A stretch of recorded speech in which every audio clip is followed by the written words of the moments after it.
Politics and ideologies are defining aspects of communities around the world. But what happens if they go haywire? We can see this representation through films under the dystopian genre.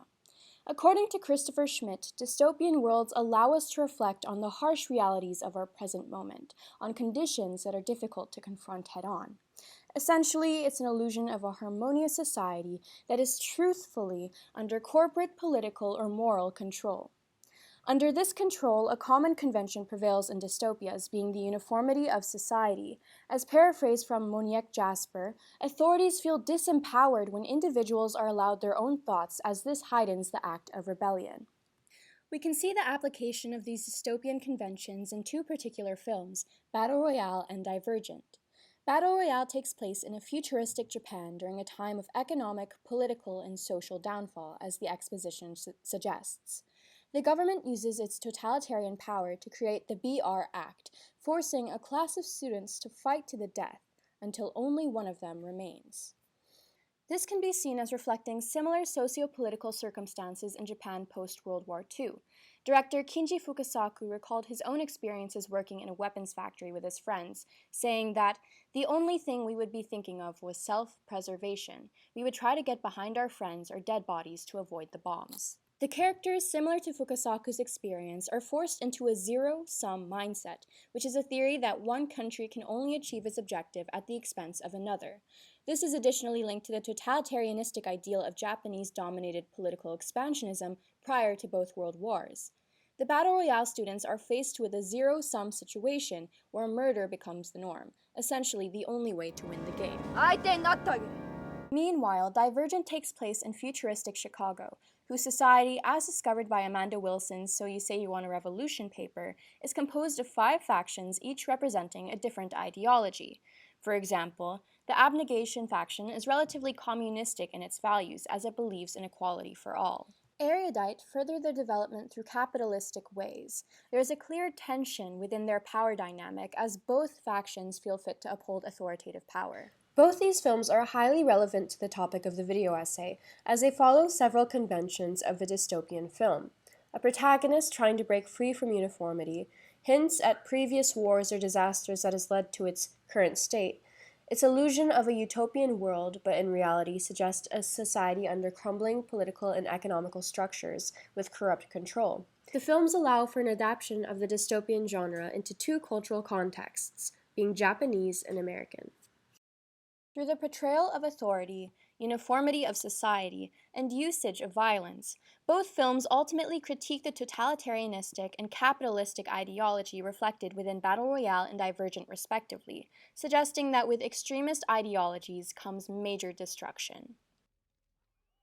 Battle Royale and Divergent use cinematography, lighting, and mise-en-scène to portray their oppressive authority, inherently criticizing their ideologies.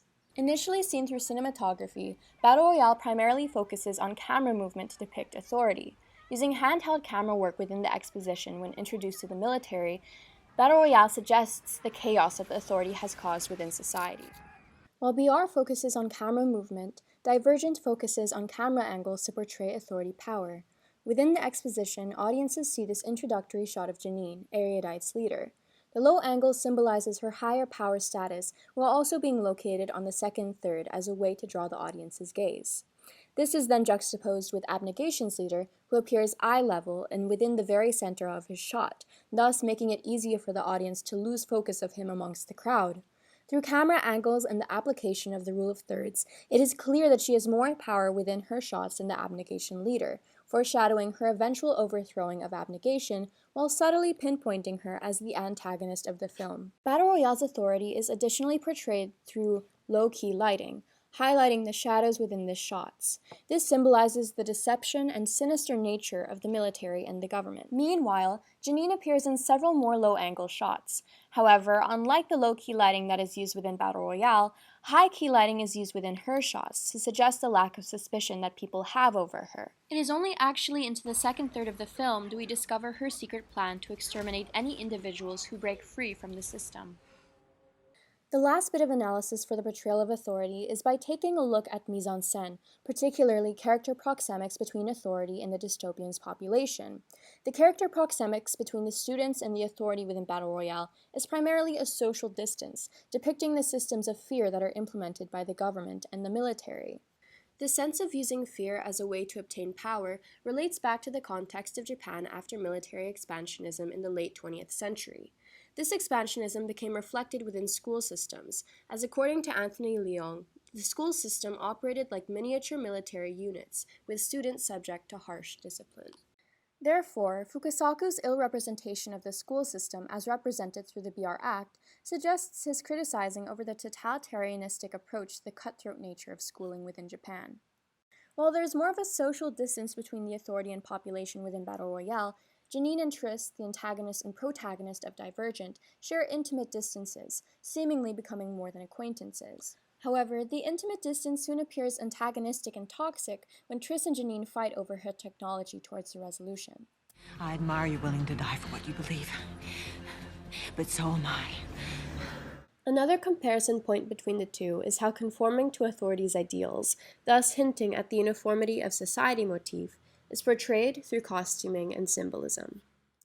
Battle Royale makes use of costuming to depict the authority's hatred for individuality. This can be seen through the usage of school uniforms, essentially conveying the theme of government oppression towards the students, furthering the totalitarianistic agenda. Similarly, costuming is used in Divergent strategically. As paraphrased from J.J. Blocker, each faction has their own color scheme and style that they must adhere to, in essence creating a homogeneous society. The black and white represents Candor's honesty, the yellow and orange of Amity's happiness, the gray of abnegation selflessness, erudite's blue for knowledge, and black for dauntless, the fearless. Within this scene in particular, there is a clear societal divide, despite the convention of a harmonious society, a suggestion of Western society. The tight framing suggests oppression and confinement to their factions. Another use of costuming in Battle Royale is the woman describing the BR Act.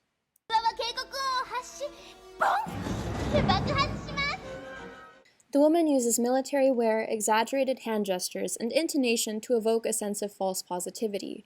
Relating back to the context of the film, it alludes to the heavy use of propaganda in World War II, in which it is deceptive in creating an idyllic image of war, thus criticizing the totalitarianism ideology. In Divergent, the erudite authority is able to manipulate the Dauntless faction by using a serum, transforming them into a military that can attack abnegation. This wide-shot pan of the in-sync footsteps of the walking Dauntless depict the sea of brainwashed people. This shows the advancement of the capitalistic brainwashing, and in doing so antagonizes capitalism and the Western ideology. One last point of comparison is the usage of violence in order to convey the respective political ideologies. This is seen by examining the denouement, or narrative resolution, and editing techniques of both. As seen in previous clips, in Battle Royale, the government and military use physical violence to get their threats across. In turn, we see the authorities' influence as they act as corrupting agents to the students. Their direct violence is instilled in them. Those of whom were all hesitant to turn against their friends, all resorted to violence to be ahead of the game. However, ultimately, the students use the violence of the authority against them when the protagonist shoots the government representative in the resolution, thus subverting the power dynamic. On the other hand, while physical violence and Divergent is highlighted, the most detrimental is technological violence. This is mentioned previously through the usage of serums to brainwash the Dauntless faction into harming innocent civilians, thus furthering the capitalist agenda. Similar to Battle Royale's denouement, in which physical violence is used against the authority by the protagonist, ultimately leading to the authority's downfall, Triss finds a way to use Janine's technology against her, using the serum to manipulate her into shutting down the military system. Now shut it down and wipe the program. Although they do convey different types of violence, it is clear that they both portray them similarly, in a very climactic and fast-paced editing sequence. To conclude, it is clear that both films belong to the dystopian genre and allude back to relevant cultural and political contexts. Through the portrayal of authority, conformations to authority ideals, and the usage of violence, both Battle Royale and Divergent seem to target the totalitarianist and capitalist ideology respectively, to portray how extremism causes mass chaos and destruction.